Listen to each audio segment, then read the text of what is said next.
Hello guys and welcome back to Bunnyverse में आप लोगों का फिर से स्वागत है। तो और थैंक यू वेरी मच दोस्तों मेरी वीडियोस को इतना प्यार देने के लिए, और उम्मीद करता हूँ कि आप लोगों को ऐसे ही आगे भी मेरी वीडियोस पसंद आती रहे। और अगर आपको उसमें कोई भी कमी लगती है या कोई ऐसी बात जो आप उसमें बदलाव करवाना चाहते हो या चेंज करवाना चाहते हो तो प्लीज़ उस पर कमेंट कर दिया कीजिए, क्योंकि आपका एक एक लाइक और एक एक कमेंट हमारे लिए बहुत वैल्यूएबल होता है एक बिगनर के लिए, क्योंकि उसी के बिहाफ पे हम अपनी वीडियोस में चेंजेस लाते हैं। अपनी ऑडियंस और अपने लोग जो लोग हमारी वीडियोस देखते हैं उनके हिसाब से हम उसके अंदर बदलाव करते हैं अपनी वीडियोस में, ताकि आप लोगों को वो वीडियो और भी ज़्यादा बेहतर लगे और अच्छी लगे। अगर आपको मेरी वीडियोस में किसी चीज़ में कोई कमी वगैरह नज़र आए तो प्लीज़ यार मेरे को कमेंट करके ज़रूर बताना कि क्या चीज़ें मेरे को अपनी वीडियोस में चेंज करनी चाहिए। और यार मैं दिल से शुक्रिया अदा करना चाहूँगा देव मोहे कालीटा जी का, क्योंकि यार वो एक ऐसे बंदे हैं जो रेगुलर मेरी वीडियोस पे कमेंट्स करते हैं, लाइक्स करते हैं, और होपफुली वीडियोस भी देखते होंगे, उन्हें पसंद आ रही होगी तभी वो कमेंट कर रहे हैं। तो मुझे अच्छा लगा ये देख के कि उन्हें मेरी वीडियोस पसंद आ रही हैं और वो उसके अंदर इनोवेशन भी चाहते हैं। Thank you so much brother for your support. और चलिए और ज़्यादा आपका टाइम ना लेते हुए आज करते हैं वीडियो की शुरुआत और बढ़ते हैं आगे।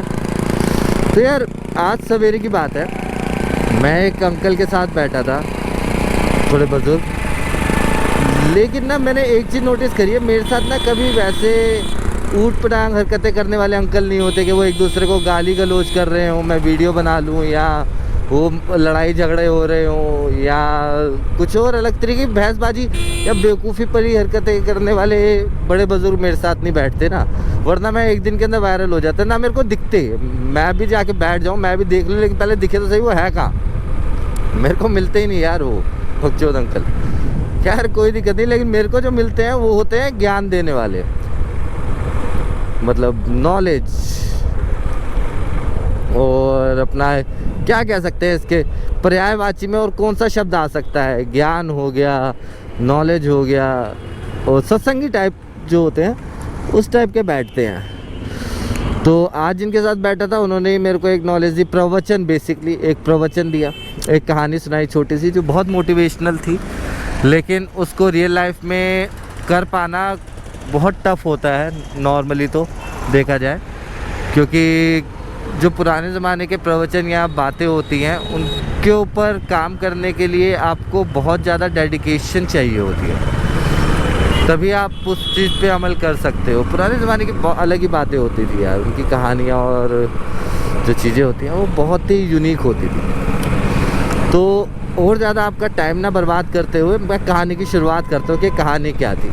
पता नहीं आप लोग सुनना चाहते हो नहीं सुनना चाहते, बाद में कमेंट में मेरे को बता देना गालियाँ देके कि ऐसी कहानियाँ सुनाया करूँ या ना सुनाया करूँ जो मेरे को सुनने में आए। मैं तो आज सुनी तो मैंने अपना एक्सपीरियंस शेयर करना चाहता हूँ, ठीक है। तो कहानी कुछ इस तरह थी कि एक बहुत पहले के समय में एक राजा, एक भिखारी हुआ करता था। राजा तो हर एक की कहानी में होते, इस कहानी के अंदर भिखारी है। बहुत पहले के ज़माने में एक भिखारी था जो मंदिरों के बाहर, चौराहों पे लोगों के घर घर जाके भीख मांगा करता था, लेकिन तब भी उसके पास पैसा इतना ज़्यादा नहीं आ पाता था, क्योंकि लोग इतनी दान दक्षिणा नहीं दिया करते थे। तो वो काफ़ी निराश रहा करता था, और वो बहुत लालची भी था, तो हमेशा ये सोचा करता था कोई उसको इतना पैसा दे जाए, कोई इतनी अशर्फिया दे जाए, इतने जवाहरात दे जाए मेरे को दान में, मैं भिखारी हूँ तो भीख में दे जाए, लेकिन ऐसा हो नहीं रहा था। लेकिन एक दिन आया, पूर्णिमा आई, मतलब पूर्णिमा कोई लड़की नहीं है यार, पूर्णिमा की रात आई। पूर्णिमा जिस दिन हिंदू में धर्म में पूजा पाठ की जाती है, तो पूर्णिमा की रात आई, तो उसने सोचा आज तो बहुत सारे लोग मंदिरों में आएंगे, पूजा पाठ करेंगे और मेरे को बहुत सारी भीख दे के जाएंगे, बहुत सारा दान दे के जाएंगे। तो इस बात को सोचते हुए वो सवेरे अपना जागा और अपना झोला उठाया, झोले के अंदर एक मुट्ठी चावल डाले अपने खाने पीने के लिए, खाने के लिए, और चल दिया अपना भीख मांगने के लिए मंदिर के बाहर। तो जब वो जा रहा था रास्ते में देखा सामने से राजा का काफिला आ रहा है, मतलब राजा और उसके सिपाही वगैरह आ रहे हैं। तो वो देखता है, राजा ने उसे रोका, तो जैसे ही राजा उसे रोकता है इसके मन में लड्डू फूट गया कि भाई आज तो राजा मेरे को देगा सही ढंग से अशर्फिया और धन दौलत। राजा ने मुझे रोका है, पूजा पाठ करके आ रहे होंगे और गरीबों में पैसा बांटने जा रहे होंगे और शुरुआत मुझसे करना चाह रहे हैं और मेरे को मिलेगी आज अच्छी खासी धनराशि। तो ऐसा तो कुछ नहीं हुआ, लेकिन राजा ने उसी से भिक्षा मांग ली हाथ जोड़ के कि भाई मुझे भिक्षा चाहिए तुमसे। अब भिखारी हैरान कि भाई मैं तो सोचा था ये मेरे को धनराशि अशर्फिया दे के जाएगा, लेकिन ये तो मुझसे ही मांग रहा है। तो अब वो मना भी नहीं कर सकता था क्योंकि उसके साथ सिपाही थे। इसने सोचा अगर मैंने इसे मना कर दिया ये तो मेरे को कटवा देगा, मेरा गला उड़वा देगा, जान से मरवा देगा मुझे, राजा है वो। तो उसके जो झोले में चावल पड़े थे उसने उसमें से थोड़े से चावल हाथ में लेके राजा को दे दिए भिक्षा के तौर पे कि कुछ तो देना ही है, अब मेरे पास तो चावल ही पड़े हैं तो चावल ही ले लो, और क्या दे सकता था। फिर वो गया भीख मांगने के लिए मंदिर पहुंचा। उस दिन भी वैसे ही साधारण दिनों की तरह रहा उसके साथ, उतने बहुत कम पैसे कमाए। तो वो निराश होकर घर आ रहा था कि यार आज तो कुछ भी नहीं मिला, आज तो इससे तो मेरे को बहुत उम्मीद थी। तो जब वो घर आया तो क्या देखता है उसके झोले के अंदर सोना चांदी हीरे मोती और अशर्फियाँ पड़ी हुई हैं। तो वो उन्हें देखता है और हैरान हो जाता है कि भाई इतना सारा कहाँ से आया। फिर देखता है उनके वो उतने ही अशर्फियाँ और वो हैं हीरे जवाहरात हैं जितने दाने चावल के उसने राजा को दिए थे।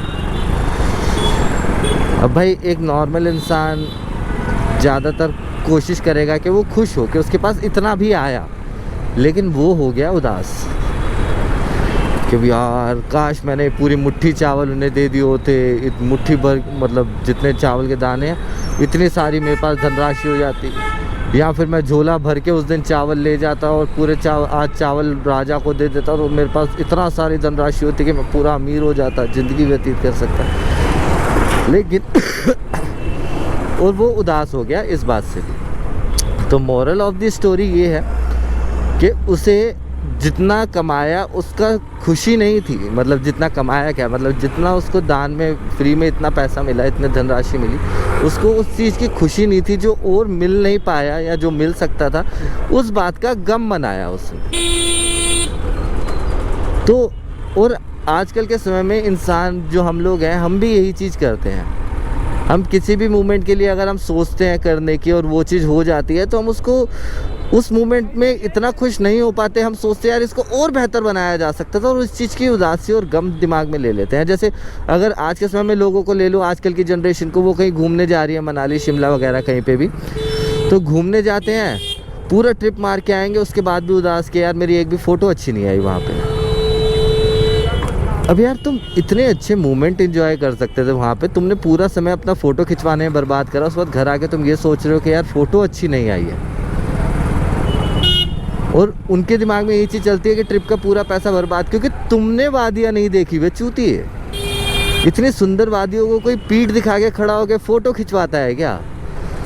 उनकी तरफ निहारा जाता है, उनके साथ बैठा जाता है, उन वादियों में खोया जाता है, उसको महसूस किया जाता है, ना कि उनकी तरफ पीट करके उनकी फ़ोटो खिंचवाई जाती है। अगर तुम्हें फ़ोन के थ्रू ही अपनी वादियों को देखना था, रिकॉर्डिंग करते करते फ़ोन के थ्रू ही अगर तुम्हें वादियाँ देखनी थी तो सालों घर पे बैठते, दरवाज़ा बंद करते, लाइटें बंद करते और फ़ोन में उसकी रिकॉर्डिंग चला देते, तुम्हें ज़्यादा अच्छी दिखती।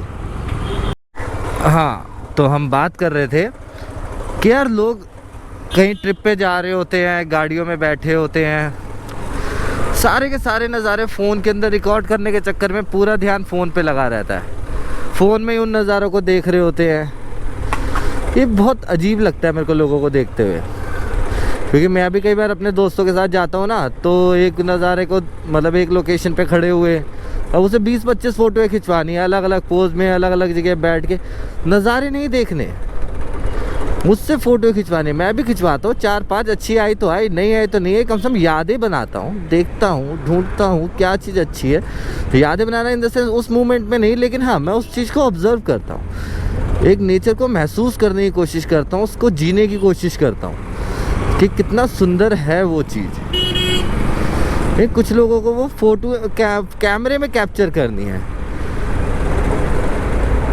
उसकी सॉफ्ट कॉपी चाहिए उन्हें, उनके सामने हार्ड कॉपी पड़ी है, वो हार्ड कॉपी भी साले फ़ोन में देखेंगे। बहुत अजीब हो जाती हैं ये चीज़ें। इसलिए इस बार जो मैं ट्रिप प्लान कर रहा हूँ वो मैं अपना सोलो का कर रहा हूँ, अकेला जाऊँगा, सबको वादियाँ दिखाऊँगा, लेकिन सिर्फ हेलमेट में लगे कैमरे के थ्रू। ये नहीं कि हर आपने भी देखा होगा मेरी किसी भी वीडियो के अंदर जल्दी फेस नज़र नहीं आता है, क्योंकि मैं सामने देख के चलना ज़्यादा प्रेफर करता हूँ, कैमरे के थ्रू सामने देखना नहीं। तो जो चीज़ें मैं देख रहा होता हूँ वही चीज़ें आप लोग भी देखते हैं, जिससे आपको पता चलता है मैं किस चीज़ के ऊपर बात कर रहा हूँ, किस बंदे के लिए बात कर रहा हूँ। तो हाँ, कुछ जगह होंगी जहाँ पे शायद मैं अपने आप को भी दिखाऊँ, शो ऑफ करूँ। अगर बहुत ज़्यादा सुंदर हुआ और मेरे को लगा कि मैं आज स्मार्ट भी लग रहा हूँ थोड़ा बहुत, तो हाँ मैं शायद करूँ। लेकिन वरना तो मेरी फ़र्स्ट प्रेफरेंस यही रहेगी कि मैं सिर्फ नज़ारे दिखाऊँ आपको ऐसी चीज़ें दिखाऊं जिसको देख के आपको खुशी महसूस हो। मेरी शक्ल देख के खुशी महसूस नहीं होने वाली आप लोगों को, ये तो मैं जानता हूँ।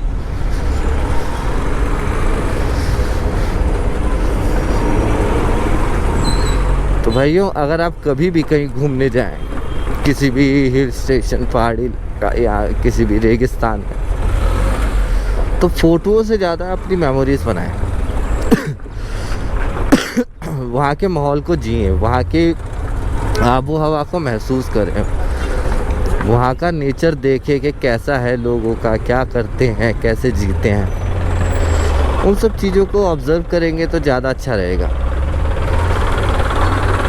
क्योंकि उससे ज़्यादा खुशी आपको और कोई चीज़ नहीं देगी जब आप वापस आओगे।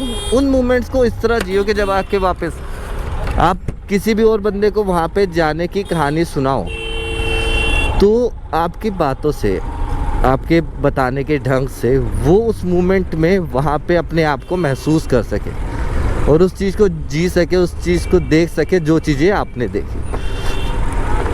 क्योंकि जब आप उस मोमेंट को अच्छे से जियोगे ना, तो जब भी आप किसी को वो मोमेंट बताओगे कि हाँ भाई उस समय मेरे साथ ऐसे ऐसे ये चीज़ इस तरीके से हुई थी, आपके बताने का अंदाज़ खुद ही अलग हो जाता है। जो बंदा फ़ोटो खींच के आता है ना, वो सिर्फ आपको आके ये बताता है कि यहाँ पे गया था, इतने रुपए की बंजी जंपिंग करी, मज़ा आ गया। वो उस मोमेंट को एक्सप्लेन नहीं कर सकता।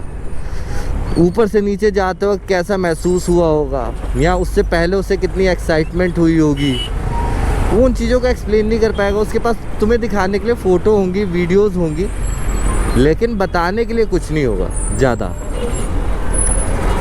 वो तुम्हें वो मोमेंट महसूस नहीं करवा पाएगा। अगर उसके पास वीडियो नहीं होगी तो जिस तरीके से वो अपने एक्सपीरियंस और अपना उस वक्त का हाल बताएगा ना आप लोगों को, आप लोग उस पल के अंदर जी पाओगे उसे। ये मेरा एक्सपीरियंस कहता है ऐसा। तो भाई और भी करेंगे बातें, देखते हैं आज कुछ अगर मिलता है बातचीत करने लायक, तो और भी बात बकचोदियाँ होंगी हमारे बीच में। तो मोरल ऑफ द स्टोरी,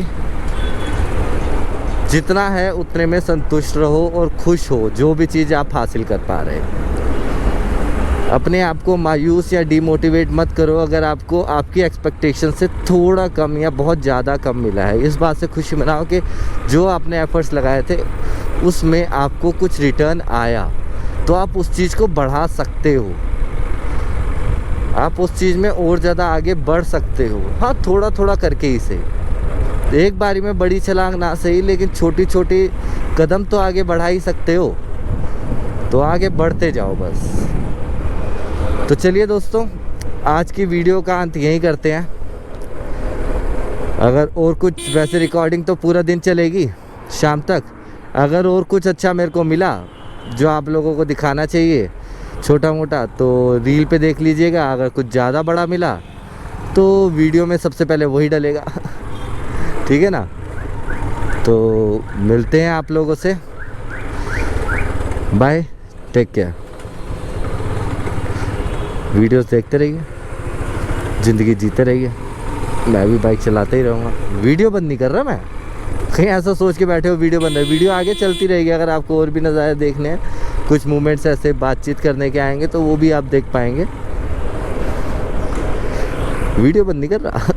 कहीं सोच के बैठे हो वीडियो बंद हो गई, वीडियो ख़त्म हो गई ना। वीडियोस कभी ख़त्म नहीं होती, रोड चलता रहता है, दौर और वक्त चलता ही रहेगा।